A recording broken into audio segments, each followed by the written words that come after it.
오늘 새벽에도 나오신 모든 분들께 하나님 우리 아버지와 우리 주 예수 그리스도께로부터 오는 은혜와 평강이 가득하길 기도합니다. 오늘 전도서 10장입니다. 10장의 1절을 보시면 죽은 파리들이 향기름을 악취나게 만드는 것 같이 적은 우매가 지혜와 존귀를 난처하게 만드느니라, 이렇게 시작을 하고 있습니다. 그 9장의 마지막 17절 18절에서 이어지는 내용인데요, 이 10장 1절의 말씀이 2절부터 15절까지 말씀을 정리한 내용이다, 이렇게 보시면 됩니다. 죽은 파리들, 예전에 이스라엘에서는 집에서 향기름을 만들어서 그렇게 썼어요. 우리나라도 예전에는 필요한 것들 다 집에서 직접 만들어서 썼듯이 향기름을 집에서 만들어서 썼는데, 그 기름통에 파리가 빠져서 죽어버리면 그 작은 파리 한 마리가 죽어서 모든 큰 항아리에 들어있는 기름통 전체를 오염시켜서 악취가 나게 만든다, 그 뜻입니다. 그러면은 그 항아리에 들어있는 기름은 쓰지 못하고 버려야 되는 것이죠. 무엇을 말하냐면, 적은 우매가 우매자 한 사람 두 사람이 어떤 공동체에 있는 그 전체를 우매하게 만드는 그런 결과를 낳는다라고 하는 뜻이죠. 2절을 보시면 지혜자의 마음은 오른쪽에 있고 우매자의 마음은 왼쪽에 있다, 이렇게 표현을 하고 있는데, 지혜자의 생각과 우매자의 생각은 완전히 다릅니다. 그리고 성경에서 오른쪽이다 왼쪽이다 표현을 할 때는 오른쪽은 긍정적인 표현이고 왼쪽은 부정적인 표현입니다. 하나님의 말씀에 순종하는 길은 생명의 길로 가는 것이죠. 그래서 그 길을 오른쪽 길이라고 표현을 하고, 하나님의 말씀에 어긋나는 불순종하는 사람들의 가는 길을 왼쪽으로 표현을 그렇게 자주 하고 있습니다. 그래서 왼쪽으로 가는 길은 멸망의 길이죠. 어둠의 길이고 멸망의 길입니다. 그러니까 지혜자의 마음은 오른쪽에 있고 우매자의 마음은 왼쪽에 있다. 그러니까 지혜자가 가는 길은 생명의 길이고 우매자가 가는 길은 멸망의 길이다, 그런 말을 하는 겁니다. 그리고 5절을 한번 보십시오. 이 이제 대표적인 건데, 내가 해 아래에서 한 가지 재난을 보았노니 곧 주권자에게서 나오는 허물이라, 이렇게 얘기를 하고 있습니다. 자, 적은 우매가 그 지혜자의 어떤 지혜를 쓸모없게 만든다고 이제 계속 이야기를 하고 있거든요. 죽은 파리가 향기름 전체를 악취가 나게 만들잖아요. 그 대표적인 게 어떤 공동체의 리더가 우매자이면 그 공동체 전체가 왼쪽으로 가게 됩니다. 대표적인 예를 들자면은 2차 세계대전 때 독일의 지도자였던 히틀러를 들을 수 있습니다. 자기 자신은 독일을 강한 나라로 만들고 싶었을지 모르겠지만 그가 생각했던 길은 멸망의 길이었습니다.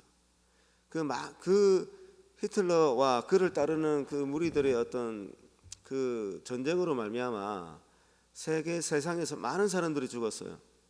그런데 유럽의 다른 나라 사람들만 죽었던 게 아니라 자기 나라 국민들도 많이 죽었습니다. 독일 국민들의 그 삶 가운데서 2차 세계대전만큼 힘든 시절이 있었을까요? 그렇게 자기 백성들을 아주 멸망의 길로 빠뜨렸던 그 인물이 히틀러였고 그를 따르는 추종자들이었습니다. 이런 독일에서뿐만 아니라 많이 있었습니다.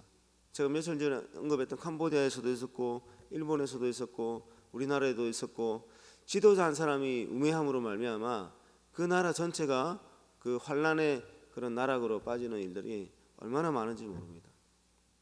이런 거는 직장 생활하면서도 많이 느끼실 거예요. 좋은 리더가 있고 나쁜 리더가 있는데, 나쁜 리더가 있으면 그 직장의 전체적인 분위기가 다 흐트러집니다. 그런 예가 또 뒤에 계속해서 나오거든요. 8절 9절을 보십시오. 6절을 보십시오. 우매한 자가 크게 높은 지위들을 얻고 부자들이 낮은 지위에 앉는도다. 또 내가 보았노니 종들은 말을 타고 고관들은 종들처럼 땅에 걸어 다니는도다. 그러니까 뒤죽박죽이 되는 거예요. 여기서 우매한 자가 크게 높은 지위들을 얻는데요, 그리고 부자들이 낮은 지위에 앉게 된대요. 히브리 사람의 개념에서 부자들은 지혜로운 사람들입니다. 그러니까 지혜로운 사람들이 낮은 자리에 가게 되고 우매한 사람들이 높은 자리에 앉게 되고, 왜 그렇습니까? 그 나라의 가장 높은 자리에 있는 사람이 우매한 자가 되면 이런 일이 벌어지는 거예요. 그러니까 우매한 자가 어떤 직장이나 나라나 어떤 단체의 리더가 되게 되면 그게 큰 환란으로 다가온다는 건데, 그런 구체적인 모습들이 이런 거예요. 그 자리에 앉으면 안 되는 사람들이 중요한 자리에 앉아가지고 전체적인 어떤 조직의 흐름들을 흐트러 버리고 그 결과는 멸망하게 되는 것이죠. 이게 바로 우매한 자가 향기 그 죽은 파리들이 향기름을 악취가 나게 만드는 그런 현상들을 말하는 겁니다. 자, 그런데 오늘 주목해서 봐야 될 표현이 있습니다. 그 8절 9절을 제가 읽어보겠습니다. 함정을 파는 자는 거기에 빠질 것이요 담을 허는 자는 뱀에게 물리리라. 돌들을 떠내는 자는 그로 말미암아 상할 것이요 나무를 쪼개는 자는 그로 말미암아 위험을 당하리라. 이런 표현이 있고, 15절을 보시면 우매한 자들의 수고는 자신을 피곤하게 할 뿐이라 그들은 성읍에 들어갈 줄도 알지 못함이니라. 이렇게 되어 있습니다. 여러분, 이 전도서에서 계속 이 세상은 헛되다 이런 표현을 하고 있고, 그리고 그 우매한 자들에 대한 이야기를 또 계속하고 있습니다. 여러분, 이 세상을 살면서 어떤 일이 가장 헛된 걸까요? 어떤 사람들이 가장 우매한 사람들일까? 그것을 한번 생각해 볼 필요가 있습니다. 15절에서 우매한 자들의 수고는 자신을 피곤하게 할 뿐이라 그들은 성읍에 들어갈 줄도 알지 못함이라. 이렇게 돼 있죠. 성읍이라고 하는 표현은 예루살렘을 말하는 거고 하나님의 성읍을 말하는 거고, 성읍에 들어간다고 하는 것은 하나님의 집 안으로 들어간다는 그런 뜻이 있습니다. 그리고 앞에 읽었던 8절 9절 내용 중에 8절 중반에 담을 허는 자는 뱀에게 물리리라. 돌들을 떠내는 자는 그로 말미암아 상할 것이요 나무를 쪼개는 자는 그로 말미암아 위험을 당하리라. 이런 표현이 있습니다. 그 담을 허물고 그리고 돌을 떠내고 나무를 쪼개고 이런 행위들은 집을 만들 때 하는 행위들이에요. 그러니까 이 우매한 자들은 집을 짓는 것도 제대로 하지 못할 뿐만 아니라 그 하나님의 집 안으로 들어가지 못한다는 것을 뜻하는 겁니다. 우매한 자들은 가장 헛된 일은 일평생 하나님의 성읍으로 들어가기 위해서 힘을 쓰지만 결국에는 하나님의 성읍으로 들어가는 길을 알지 못한다, 그런 표현이에요. 여러분, 이 세상 살면서 온 생을 다 바쳐서 최선을 다해서 살다가 그 마지막이 죽음으로 끝나고, 그리고 죽음으로 끝나는 것일 뿐만 아니라 죽음 이후에 우리 다른 길로 가는 길들이 있죠. 오직 두 가지 길들이 있습니다. 하나는 우리가 하나님 곁으로 가는 것이고, 하나는 하나님과 영원히 단절되어서 지옥에서 영원토록 살아야 되는 그 길이 있습니다. 여러분, 일평생 이것이 진리다라고 생각하면서 살아갑니다. 우매한 자들은 이것이 우리를 살려줄 것이다 하고 하나님이 아닌 다른 것들을 찾으면서 일평생을 살아갑니다. 이것들을 얻으면 내가 우리 집을 정말 잘 세워나갈 수 있다, 우리 가족들을 정말로 잘 보살필 수 있다, 그리고 나의 전 인생을 잘 마무리할 수 있다라고 생각하면서 하나님이 아닌 다른 여러 가지 것들에 우리 모든 마음을 빼앗겨서 전 인생을 거기에 쏟아부으면서 살아갑니다. 그러나 인생을 마치는 그 마지막 순간에 그것이 우리를 지켜주는 것이 아니라 우리를 멸망의 길로 가게 만드는 것이었다는 것을 깨달을 때 그 인생이 얼마나 허무하겠습니까? 여러분, 세상 사람들은 하나님을 알지를 못합니다. 알 수 있는 능력이 없습니다, 사람에게는. 그런데 그렇기 때문에 하나님을 아는 지식이 없기 때문에 우매한 자의 삶을 살다가 멸망의 길로 갈 수밖에 없는 거예요. 하나님의 성읍으로 가는 길을 알지 못하는 거예요. 결국에는 이 길이 하나님의 성읍으로 가는 길이다라고 생각을 했지만 결국 자기들이 갔던 그 길 끝에 하나님이 안 계신 거예요. 전도자가 그 이야기를 계속해서 우리한테 전해주고 있는 겁니다. 세상에 헛되고 헛된 일 많고 많지만 가장 억울한 길은, 가장 우리 인생을, 우리의 생각들을 절망케 하는 것은 생의 마지막 순간에 이게 정말 맞는 길이다 생각하고 걸어왔지만 그 길 끝에 아무것도 없다는 겁니다. 아무것도. 계속해서 전도자가 이야기하고 있지 않습니까? 아무리 많은 것을 쌓았다 할지라도 모든 사람의 끝은 일반이라, 죽음이라, 그 죽게 되면 아무것도 누리지 못하게 된다는 말을 앞장에도 9장에서도 계속하고 있었습니다. 그래서 하나님이 우리 일상에서 누리고 있는 것들을 그것으로 말미암아 기뻐하라, 그렇게 이야기를 했는데, 결국에는 하나님을 신뢰하고 하나님을 경외할 때 우리는 일상에서 기쁨을 누릴 뿐만 아니라 생애의 마지막 순간에도 우리가 헛되게 마무리하는 것이 아니라 영원한 생명을 얻게 되는 길을 우리가 얻게 되는 것이죠. 여러분, 진정한 지혜는 하나님을 경외하는 것입니다. 그 하나님을 경외하는 데 있어서 가장 중요한 것이 예수 그리스도를 믿는 겁니다. 하나님께서 그 일을 위해서 예수 그리스도를 이 땅에 보내주셨습니다. 여러분, 일평생 살다가 마지막 순간에 더 이상 무엇을 할 수 없는 순간에 이것이 아니었구나라고 하는 것을 깨달을 때 그 인생 얼마나 허무하겠습니까? 여러분?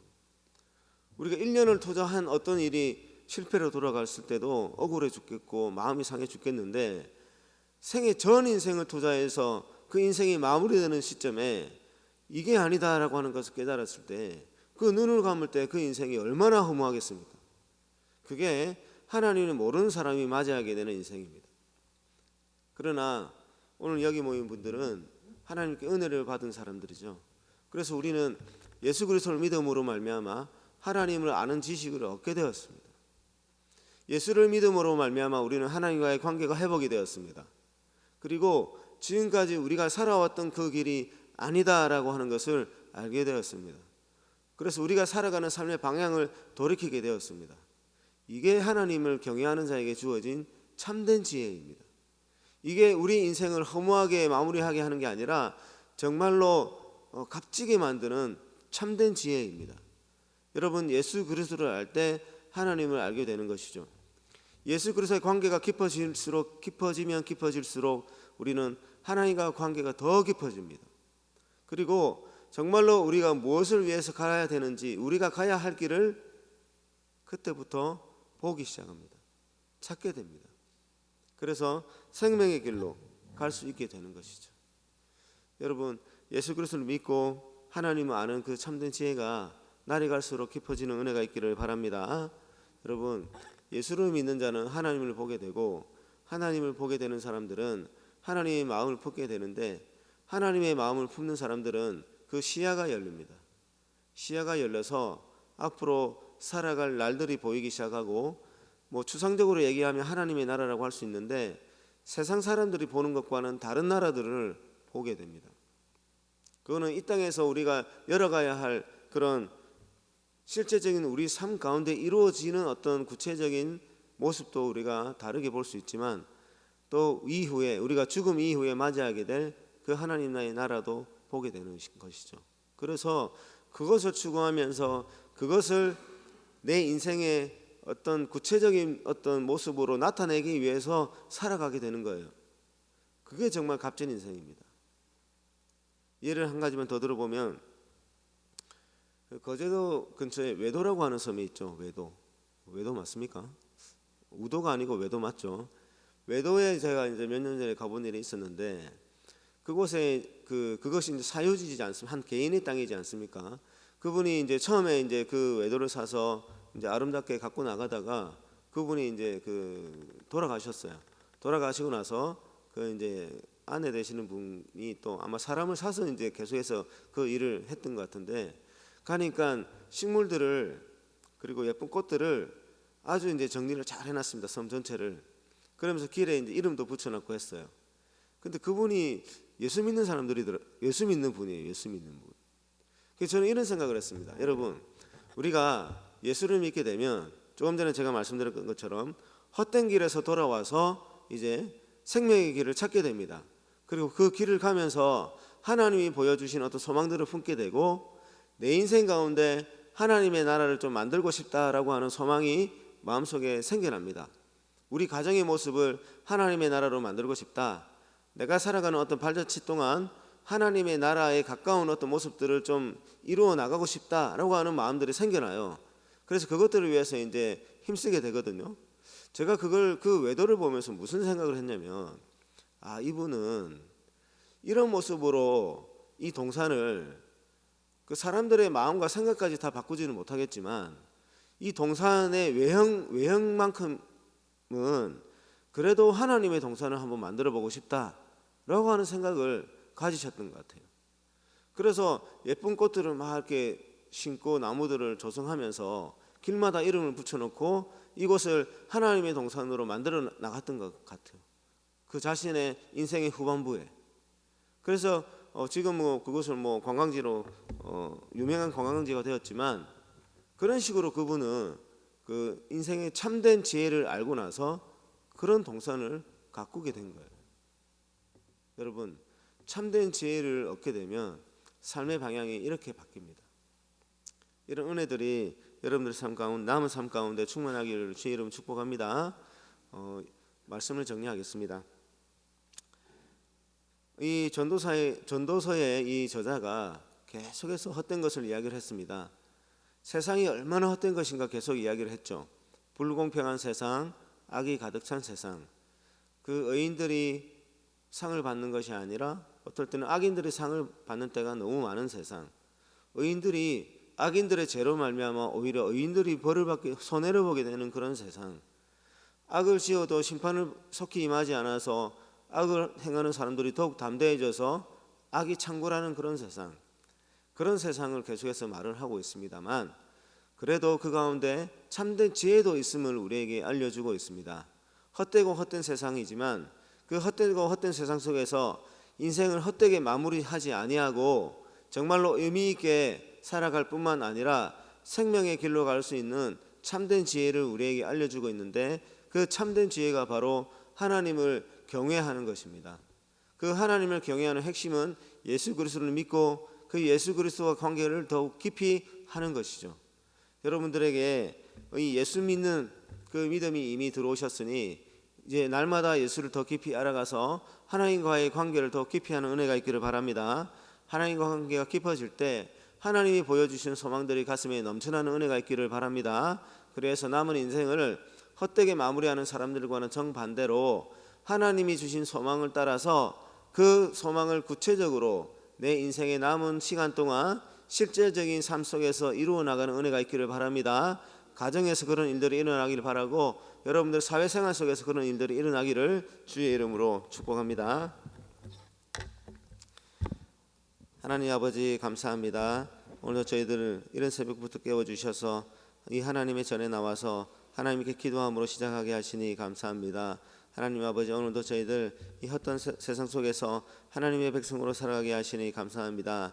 헛되게 인생 마무리하지 않게 저희들 불러주시고 구원해 주시고 참된 아버지 그런 지혜를 우리에게 허락하여 주셔서 하나님 아버지를 경외하며 주의 나라 위에서 살아가게 하시니 감사합니다. 오늘도 우리가 예수를 알아가는 그 믿음이 더욱 견고해질 수 있도록 도와주시고 하나님이 주신 그 소망이 우리 안에 차고 넘쳐서 앞으로 우리에게 남은 인생을 하나님의 나라를 우리 인생 가운데 만들어 나가는 귀한 은혜가 넘치게 하여 주시옵소서. 하나님, 우리 성도님도 오늘 주일입니다. 하나님께 예배드리면서 하나님이 주시는 놀라운 은혜들을 받게 하여 주시고 그 가운데 하나님이 주시는 참된 기쁨과 평강이 우리 안에 가득 차도록 은혜를 베풀어 주시옵소서. 예수님의 이름으로 기도드리옵나이다. 아멘.